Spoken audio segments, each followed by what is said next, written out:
Hello, everyone. Welcome to our You Ask, We Answer session. We are all working with the international relations team at TC Global, and we are here to help you solve any queries that you may have, any doubts, any kind of confusion. Please shoot your queries. We are happy to help. Always happy to answer. So, Japneet and Jigyasa, my first question, which is a heavily asked question all the time, uh, what was your one key takeaway from global education? Shapneet, go first. Okay, so for me, it definitely has to be um, the transformation, of course, when like I've seen a 360-degree transformation in myself, and of course, the independence and the freedom that you get. It's just not about the independence and freedom that you have in terms of what you want to do, but in also in terms of your thinking. There's a lot more clarity, and your career choices is just your choices become really different from that one experience, the exposure that you're getting when you're there. So for me, that has to be the biggest thing, the biggest takeaway that I had, the transformation, the clarity on thoughts, the clarity on career, getting to know more about myself, exploring about myself. And when you're there out, all by yourself, because uh, everybody is on the same page as you are, but you're still doing a lot of things on your own. And that's when you realize that, okay, I never knew that I could do this as well. So, yeah, I think getting more sense of clarity on yourself is something that I had to mention. Wow. And Jigyasa, how about you? I think in my case, because I had lived alone a lot even before that, and I was brought up in multiple countries, I think more than the actual independence factor of it, which obviously, again, like I always say, no matter what city or country you move to, every time it's a new experience of independence that you Yeah. find in yourself. So obviously that's a big factor. But apart from that, I felt like because I did my graduation primarily on a distance learning platform, and at that time, I felt like the academics and the research factor that I got in my degree was something that I think changed me as a person because I spent more than 10 hours in the library in my last few months, and it was insane. Like I did not know that I was capable of doing that. Like I was the kid in my family who people were like, she's not even gonna end up doing much because she's so like on the creative front, and like well, you can do research even if you're creative, and that's what I feel like the international education teaches you, that you don't have to be that typical nerd child in India. That definition is very different. So I think that was a huge, like my dissertation thing experience was insanely transforming for me as a person. And was it overwhelming, Jigyasa and Japneet, like your time there? This metamorphosis from this cocooned, shelled person to an independent, creative thinker, like Jigyasa said. Yeah, Was it overwhelming? Creative and critical as well, you critical know? Yes, thinker. yes, Yeah, Yeah. yes. So, was it overwhelming? Was it hard? Wasn't, absolutely. It yeah. is. It is absolutely like I feel like you need to find that balance between. At one point, I think I will mention this that mental health takes a toll because you're alone and you're in another continent, and sometimes you don't know a lot of people, or you don't have a lot of people who you trust as such. You have a lot of people, but you know that way. And I felt like that's where the university resources. I'm not trying to promote anybody there, university resources, but genuinely I reached out at one point where it got really overwhelming, and I reached out to the counselors. I reached out to even the GP there, and they genuinely support it. Like they support you in any way possible, when even if it comes to your mental health or whatever it is, and they provide you with resources. At least I can say for UK, NHS is hyperactive. Like Yeah. Yeah, they yeah. don't Like you let can. you can literally walk in No, for even any. like you don't have to get to the NHS. The university itself, the international support that you get from university with the mental health, like Jigyasa mentioned, there's so many facilities and services. The university itself is there, they're giving you therapies. For instance, our university had pet therapies. They had ponies coming in and cats and dogs coming in, Oh my so that god. you feel more likely at home. Like just activities that make you a little more comfortable initially when you're around.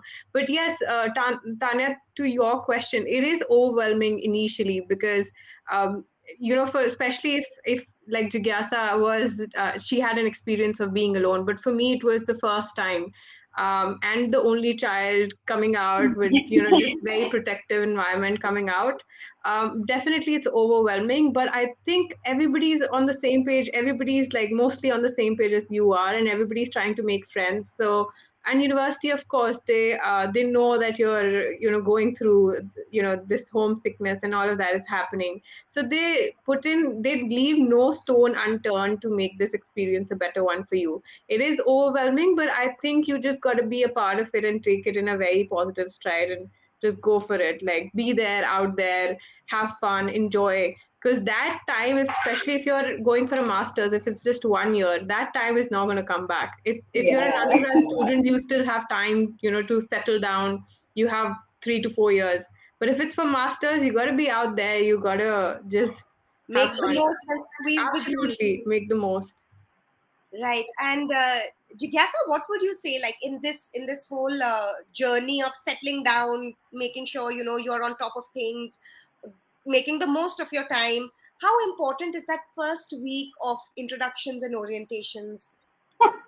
I, You missed it, so I think you're the best person that I should be I, asking this question to. yeah. Uh, I think without giving myself FOMO again, I unfortunately missed my orientation period, and it was actually I felt like when I joined in, I obviously did have a group of people who I was in touch with who are Indian because international offices arrange that for you in advance on WhatsApp and stuff. I was in conversations with them, but again, I knew about the experiences that were happening and the connection that was happening, which I was missing out on. And I do think that it made an impact, the missing out. And I think that that orientation period, I mean, obviously, Japanese will tell you better because she made use of it, and I didn't.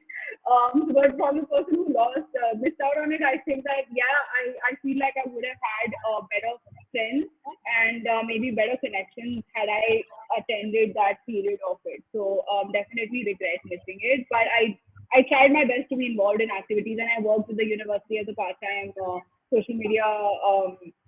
I don't even remember the word, Rep. representative at that point of time. So that made a difference because then I got to make connections within the university on my own. So yeah, definitely go for it. And that's Yes. something that you need and to. Japneet is the one who attended it actually me also. So Yeah. Yeah, Japneet both of will you can tell us have a your more experiences. recent perspective. Yes, go for it, I Japneet. would definitely say orientation is week, something that you should not be missing out on. Do not miss that, because university is, well, if you have a chance, if everything goes well, if the situation is fine, go for it, make it on time, be there. But yes, if like Jigyasa, you had some issues, but you couldn't make it. But yes, if you can, go for it and don't miss it out. Even if you're at the university and not attending the orientation, then that's sad, because that's where you're missing out all the fun. um, University is telling you about each and everything that you are going to experience in the next 10-12 months. Apart from that, they're doing all sort of welcoming activities, which again is not to be missed. They'll have these fruity parties, and they'll have these mix and mingles, their career fairs, their free goodies everywhere in the union. So you don't want to miss out on any of this. And again, reiterating the fact that everybody is new there, everybody wants to make friends, everybody wants to get to know each other. So I think that's a great place to make friends, and a lot of universities have Indian societies, so even they have their reps coming and meeting. So is it just me or Tanya left? No, she's left. But it's okay, go on.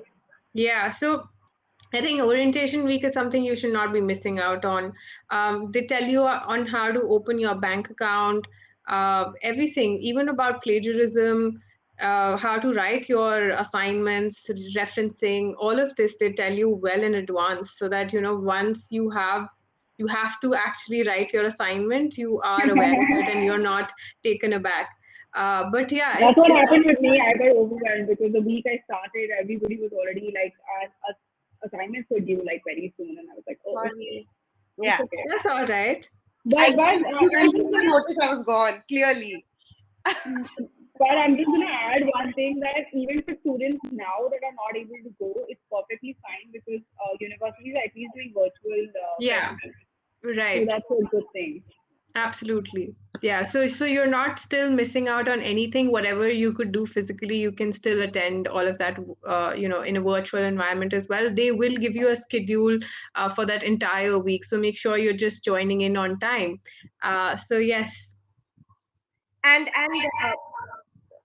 so you're on You mute. want to tell us about your freshers week so I can get more Oh yeah, information? we want to hear about you as well, Tanya. Go for it. Guys, it was ancient, right? Like you guys are newbies. I attended mine back in the prehistoric era. Uh, okay, But I it's might think always I'm equally important, right? exaggerating, but the orientation week made me realize, and it hit me hard that for the first time in my life, okay, I was educated in an all-girls setup all through my life. Oh, My schooling as well as my undergraduate degree were both from all-girls institution. So for me, like coming to a co-educational setup, one was a remarkable change, and secondly, the diversity, right? You see people from all backgrounds, all countries, like everyone's there together, probably in the same boat, getting nervous and little bit restless, I guess, all anxieties, yeah. similar situation. And that made me think, right? We are all in it together, so might as well get out of. So we made some great friends, and other than that, the most important part for me in my orientation, Jigyasa and Japni, I got acquainted to the concept of plagiarism, right? So LSE as an institution is very, very heavy duty invested into this whole idea of authentic research. And why I'm emphasizing it so much is they do not provide Turnitin. I think Japni got Turnitin. You must have received Turnitin access in your college days. LSE did not care. They said you are doing it on your own, period. You have no assist, no other way of doing it. And Delhi University, did my schooling in Jaipur. We had a very heavy rote learning concept, okay? And I did not know what plagiarism was until I landed in that orientation week, and day after day, it was emphasized in every possible presentation that I went through. That boss, be careful. This is something we have a zero tolerance policy towards, and that was a game changer for me. So that was definitely like my biggest takeaway from orientation. If I wouldn't have attended orientation, I wouldn't know how to combat a plagiarism and b what it is exactly. My first assignment took a hit because of it because I couldn't attend my orientation. So I missed that whole referencing classes and stuff like that, and I had to it took a hit, and then I had to cope with it and eventually make it up later and all of that stuff. So You luckily, know, still managed to get through it. I still sat me down and she told that I don't think plagiarism, you're from India, and I totally get it. I've dealt with a lot of Indian students. But if I were to put it in the most simplest words, if you have five or more similar words from any other, it will count as plagiarism. That's it. One line, and if you have five exact same words, you're going to be counted as plagiarism. So even if I had to take a quotation, I would be so scared that I would automatically put it in quotations and like put the right person's name and give due credit. And that's what taught me. Yeah, you cannot cheat like that in life. So we were right that in our pre-departure events, when we keep saying plagiarism, we're not wrong. Oh my We god, were yeah. going through it and we know how bad it is. Yeah, it's damn bad, and there's zero tolerance policy. You are not even given a second chance. So No, you're Yeah. rusticated. that's the first time. You're rusticated. We have every year we have Yeah. students come back to us and say, "Can you help us out? We've been thrown out of Straight out, university." straight out. There's it. Hi, Bindu. Hi, Hello. I thank think you the for Hi. session joining was going us. quite well with Tina and Manisha, which is why Yeah. you are late here. It is. Am I late? A little bit, This but one started 15 No, minutes no, ago. we started 15 minutes back. All right. No, the other thing you see is that one has to look at it uh, the way they were talking about it. They were talking about engagement and well-being, and we had a very interesting student who asked us that what happens that we become entrepreneurs and we all become employers, and there will be no more employees. Can that ever happen? So, of course, Manisha said, if you become an employer, then you will have Yeah, employees. So there will always be some employees, right. around. But it's a very interesting, fluid workforce that we were talking about. But today's discussion was not really on the fluidity of the workforce, but more on the engagement and well-being of Yeah. how companies are looking at making sure that their employees are not burnt out with this, with the And pandemic. one more thing, Bindu, I really liked in that discussion, which will be very relevant to what we're talking about here, is skill sets, right? And I think Manisha or Tina pointed out how software have become increasingly important in today's day and age. Recruiters are looking out for communication skills, problem solving, interpersonal relationships, how well you establish those. And this is something, that when I go back to my LSE days, I think that's when I truly learned the art of communicating to different people. And, one of my biggest key takeaways from that 1 year in uni was probably this: you talk well and you pretty much get out of everything. So yeah, Talk you your talk. way out. Yes, Talk talk your well. way You out. present well. You get better marks. You have a better relationship with professors, and you, of course, then you are in good books and you get better recommendations. Clever So girl. that's, You have learnt well. yes, No, but yes. the other one But in the as I morning. said, I went in prehistoric era. Japneet and Jigyasa will give you I'm sure uh, it wasn't. more relevant Don't insights. call yourself prehistoric. I'm Yeah. scared. Um, but I have to say, today's sessions, I hope the students really, really enjoyed them, because the first one was on the art of winning, and interesting. The one skill set to help you succeed, what they mentioned was discipline. In fact, he ended by saying that when your parents try to discipline you as a child, you fight it. But as you True. grow up, you realize that some little discipline in life um, is, is absolutely great. So lots of new things to be learned today. Your session on the cryptocurrency and blockchain. Every time I hear these guys, I am amazed at how little I know. Same, Bindu. I was I saying the same thing on stage. I have no idea. Like, and there's so much to learn from it. Yeah, no, I But you was have to be, moderating that panel, Bindu, and believe me when I say that I wanted to ask like 100 questions.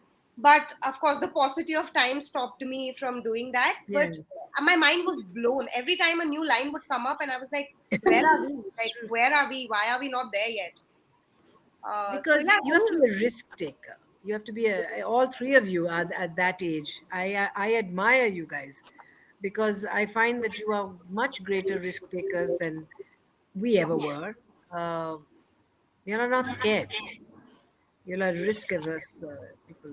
I not really. Okay, so I would rephrase this question and ask you, Bindu, is this risk aversive trait a good thing to have when you're going to study abroad? Yes, it is. It is up to The a leap point, of faith is uh, because if you are, you heard the other guy say, calculated risk. When Yeah. you take a risk, it has to be a calculated risk. Right. But studying abroad is a risk from the point of view that it's a huge, huge change in your life. So if your whole life is about my return on investment, I am going to do this, then I'm going to get a job, and do nothing else, then I think you're a bit of a wasted time, effort, and money.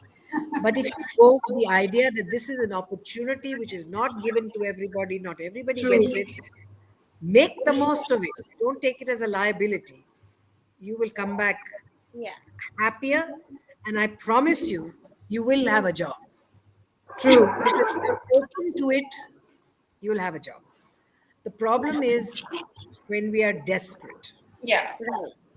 No, and Desperation. the bigger problem I've realized is people don't look at the intangibles of studying abroad, right? Only the tangible aspects like ROI, like you said, getting a job, desperately seeking the right modules where you can secure the right grades. that will, get you the right job. I mean, there is more to life beyond that, which is True. networking, developing softer skills.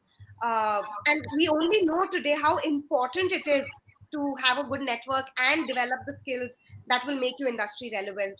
So this was my one thought, that running after the tangibles is not a great idea. Yeah, No, but why tangibles not? are important. People are taking loans and stuff, so I would count tangibles in as an important element, but Yeah, not the only element. right. If That I, is yeah, the that's well put. that is my take on this. But life at uni is has a lot of fun elements to it. It's a lot of learning. It's a lot of.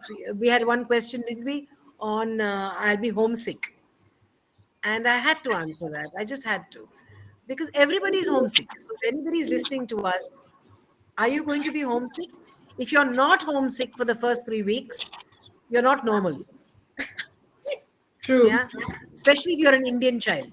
You have been so pampered and so sheltered, never made your own bed, never made your own coffee, never made anything for yourself. 3 weeks.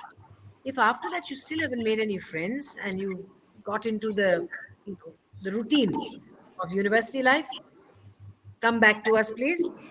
We'll help you out. We will. We'll find you friends at whichever university you're at. We'll find you friends. But of course, you're going to be homesick. Yeah, that's normal. Absolutely. So, what? Another very important that we receive time and again, how do you prep yourself for being employable, to get a job on campus, or when do you start the journey? Japni, you worked abroad, right, after your graduation got over. Tell me, what was your journey like? When did you start? So start looking for jobs as soon as you've completed a month, I would say. Wow. Uh, yeah, because a lot of Indian students would not know about this, and universities again would mention this time and again, and they would give out the links where you have to start looking for jobs. It's very important to start applying for jobs in time, especially for students who are going in the September intake. That's Exactly. when, yeah, that's when they start having interviews, and by the time you have a job, you've finished your masters, you actually start working right after. So So, let's give them the timeline. The timeline, guys, is October to yeah, make your application, January to do interviews.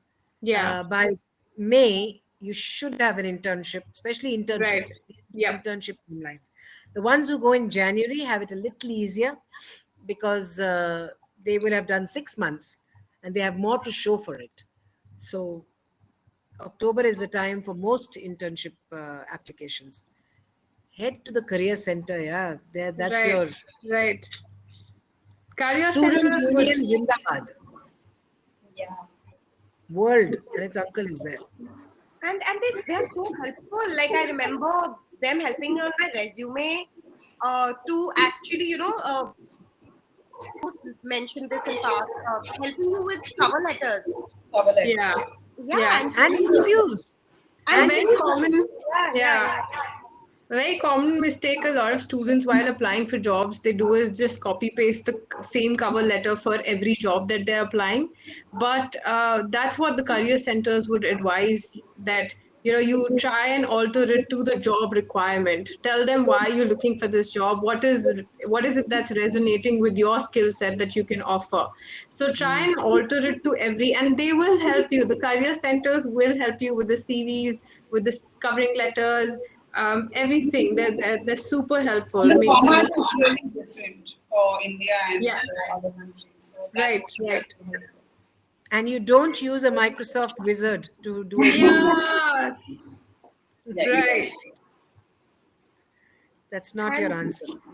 Career center. yeah. No, so career center guys, whoever is listening to us and whoever wants to make, so please head to career center. Is my voice echoing? Nil bit. All good for me though. Nil bit. Okay. Okay. So yes, guys, head to the career center. Make the most of it. Very, very smart people out there. So make sure you learn from their smartness. And okay, so guys, the second question, again, very popularly asked question, uh, bank accounts in UK. I mean, anywhere you go, actually, the process should be fairly similar. But how did you go about it, Jigyasa? Like, you went, applied. I took a little bit of a different route, as Okay. usual. But I'm going to tell you what Japreet was also referring to in the beginning. That orientation week usually gives you a list of popular banks, like in UK it's usually Santander, things like that. Right. We already, because we had international banks accounts before, so I just like I went for the one that was already there. So I went in for HSBC, but again, I did not link it to my parents' account. I still did it from a student account. So that still means that when you exit, you still show your BRP and you have to withdraw it. So the process remains the same. But usually, every university also has either like send help desk of a particular bank which they're affiliated with within their university, and they will also usually have some kind of an ATM or some stuff like that. So usually those are the banks that they know that you're a university which they are linked with, so it's best to go with them. But obviously, again, it's your choice. Super simple if you have a BRP, and because the university is your sponsor, technically you have all of your documentation right, and you Yeah. don't have to really struggle that much. Jameen, but I'll let you take over because you did it the student route, so that's much more efficient. Right. I mean, you've covered most of it, Jigasa. The documents are pretty simple. You need the BRP, and because university is sponsoring you, so you don't have to really worry about on how to open a bank account. There are plenty of choices. There's Lloyd's, there's Santander, there's Barclays. There are a lot of universities which have bank accounts in the university campuses as well. So you might not have to go for a branch which is farther away in the city or far away. So for example, for University of Leeds, they have a Santander account in the campus itself. So I opted for Santander because I never wanted to walk an extra mile. It was literally just down the road where I was living. But yeah, super easy. They're already, so first week, a lot of banks are already equipped. They have a separate line for students wherein you just have to go submit your documents, fill up a form, and probably within a week or 10 working days, you'll have the you'll have your card coming in at the address that you share with them. Super easy, but one thing is that you've opened an account, don't forget to close it before you go. So Yeah. that's also very important. Yeah. I can talk about the rest of the world.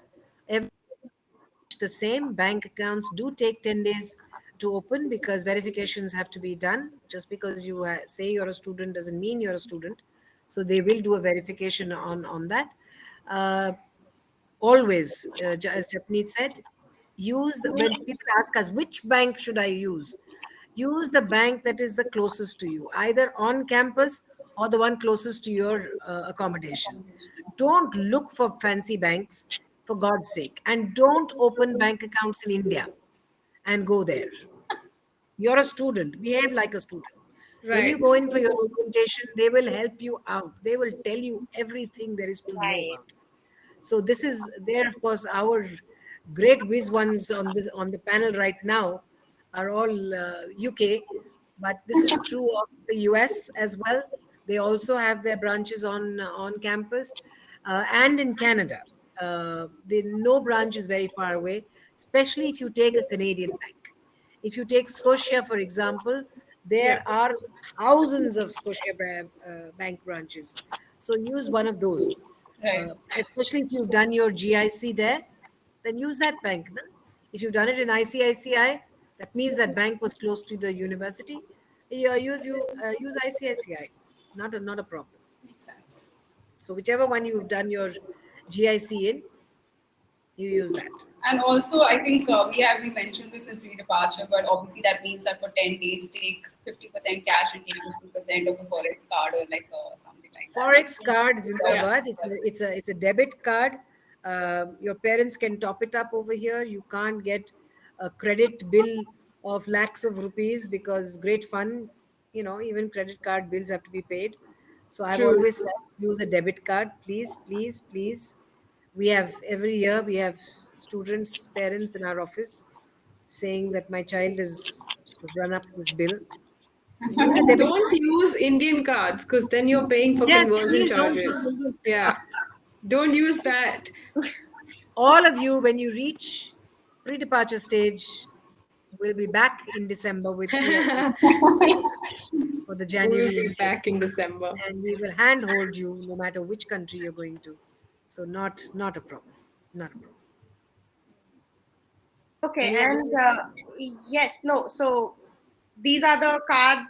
This card is the card you'll use for your job, salary coming in, Yes. for everything, and up thing you get them easily. I can take that. So I basically I got a confirmation for my part-time job with the university before I even went in. So I got pretty lucky that way. So check, because your university, your student union is going to have job openings. I worked as a social media rep, so that was something that they knew. Okay, you have background and okay, great. They were more than happy to allow me, and they pay really well. And they also have the university. When you work with the university, they have that fact in their mind that you are a student. So even though 20 hours is allowed, they won't let you work for 20 hours. Like my contract just said no. My maximum was 10 hours. They wouldn't allow me. But then they pay you enough that you can actually shell out a lot of stuff. I mean, I bought Yeah. my laptop and a lot of my living expenses shelled out of that. So, you can manage. But otherwise, I know that obviously working in fast food chains and those kind of things, I always wanted to do that. That's like one thing that I wanted to do. It just didn't ever happen, but it was like a childhood thing because I saw people working when they were in uni around my house and stuff. So that was something I always wanted to do. Unfortunately, never got to. But I think if you're working in like a McDonald's or a fast food thing, it's an experience of a lifetime because when you come back to India, I don't think it's very common in India, and it's kind of like some level Yeah. cargo or something involved. So make that experience. Like if you think bartending is your thing, even just give it a Absolutely. shot and try it. And and I can't Jigyasa, say that are about you? bartending, but I will No, I say mean it about try it. McDonald's. Yeah, no. I have so many people who do bartending. But what I'm going to say, somebody told me that McDonald's, she was in Burger King, that it was absolutely great because she said not only did I get the tips, I got my Burger King burger at the end of the day. I didn't have to pay for my dinner. Yeah. So I said, oh wow. Now I can't say that about bartending. I don't want you to be drinking. Actually, I'll tell you No, guys a so very funny story. Sorry, but my brother, as he's come on a lot of panels, so a lot of people know, he's a really Siddha child in general. But he had a phase in between his 4 years where he thought, why not? I'm never going to get this experience again. So he went along with a friend and he tried his hand at part-time bartending. And believe it or not, he left alcohol. He left drinking forever after that. So Oh, it can have any kind of an impact on you. You could end up having a very negative experience out of it. But he took it as a lesson, and he said this experience taught me that I don't want to be that person. I don't want to be the one going there, and I don't want to be the person running it. I just don't want to be serving it, and I don't want to promote alcohol in general ever in my life. So he's gone into a complete vegan and slash non-alcohol lifestyle. right, and on a slightly funnier note, are you taxed for all these things? Yes. I mean, are you taxed to get a free drink at the end of the day and a free Tax burger? free drink. No, you're taxed on your no. income though. Yeah, no. Yeah. So what I meant was, are tax free? Absolutely. No, they're not. No, they're No, not. no, they're not.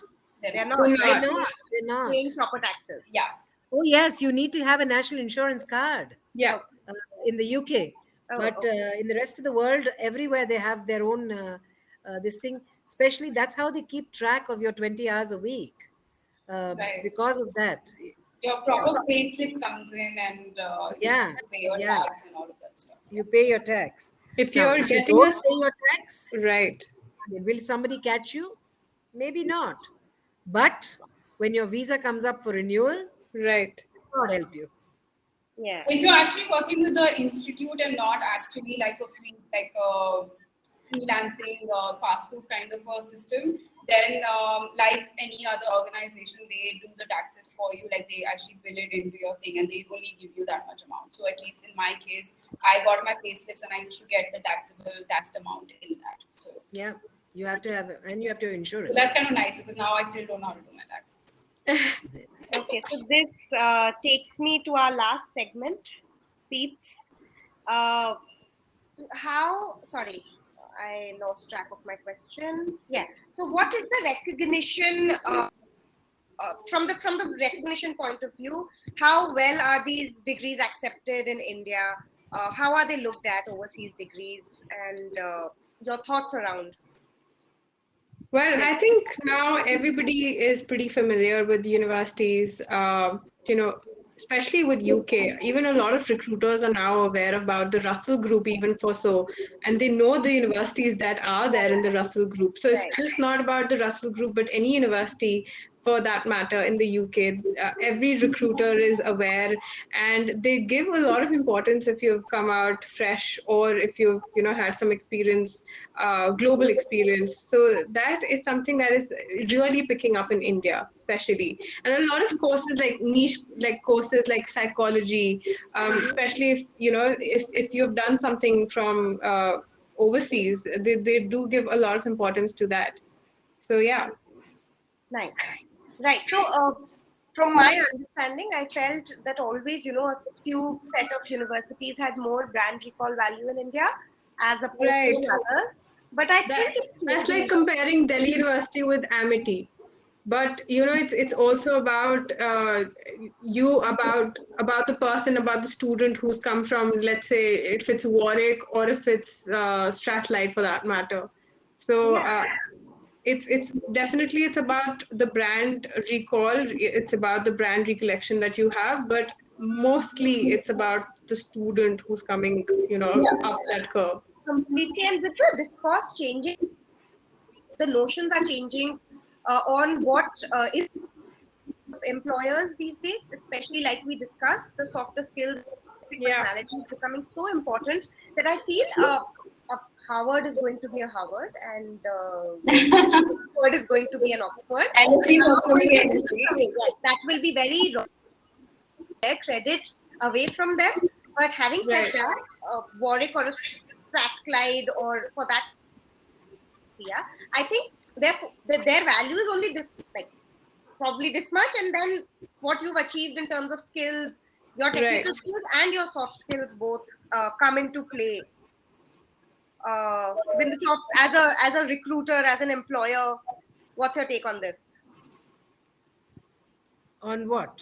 on overseas degrees and their brand recall And Oh, employees? no, look, a brand recall all very well. There will be a handful of universities which will have more brand recall than others. No, no. But at the end of the day, it doesn't matter so much the brand as how you've done in it. Yeah, that's It's exactly. marks are not a sign of intelligence alone. Marks are a sign of diligence. So if you have good marks, it shows us you're a hardworking person. So as if I was looking at somebody even to recruit for the company, 40% marks. Now there could be circumstances for the that 40%. So then I will have to make the effort to find out. But yeah. at face value, for me, it's not about having an 80 percenter. It's about having an 80 percenter shows me that they're hardworking. So that is one thing. And today's session also said that it's not about marks alone. It's not about brand alone. It's also about the skill set that you bring to the table in today's day and age. Yeah. That X factor that you would have. So yes, as a recruiter, brands are important. I mean, a Harvard or a Stanford or MIT, it just means that you've consistently had good marks to get in there. There was consistency in that. It's like here, everybody getting into St. Stephen's. To get into St. Stephen's, you had 95, 98%, but you've come out with 50%, Yeah. which just tells me that you've had such a jolly good 3 years of college life. Can I Uh, just add to that before we yeah. run out of time? I actually picked the University of Huddersfield, which nobody even ever heard of. And my life motto, in some way or the other, is the fact that if you match with what you think you want, and you keep that brand value and whatever brand thing aside, you can actually become the person to raise that person's brand or that institution's brand value. And it goes both ways. So there are always going to be pioneers who made Howard, and people who made whatever. Absolutely. So you Yeah, have to decide which kind of person you are. Are you the person who runs behind a branded T-shirt, or are you the person who makes that brand? So, in my opinion, that's how I lead life, and it just kind of made sense for me to do that. So well put. So well put, Jigar. Uh, By the way, closing remark. No, it's important. I mean, nobody wants you to go to Bindu Chopra Institute of Technology. they might, they might. That's I would definitely want to. Never heard of it, so that's okay. the wit that But, you will learn out of but that. You're not going to learn anywhere else. You know. yeah, yeah. I'm not saying that. I'm saying go to a good school and don't worry, and especially undergrads. God, don't worry about brands. Brand is required at the postgrad level, Yeah. not at the undergrad level. So, Undergrad is to have. so when I used to counsel students in my previous job, often, like the conundrum of going after the brand, like Bindu Chops you mentioned right now, I would say that, undergrad is a necessity and postgrad is a luxury. So, True. so when you do the pros and cons weighing, then you see where you are at that degree. No, you'll need it, and your postgrad degree, if you even if you don't do it, you are not like any less employable. So might as well make a good choice. Look at our entrepreneurs, yeah. Look at our startups. Yeah, True. And most of the Mark Zuckerbergs of the world didn't even finish. Yeah, the dropouts. yeah.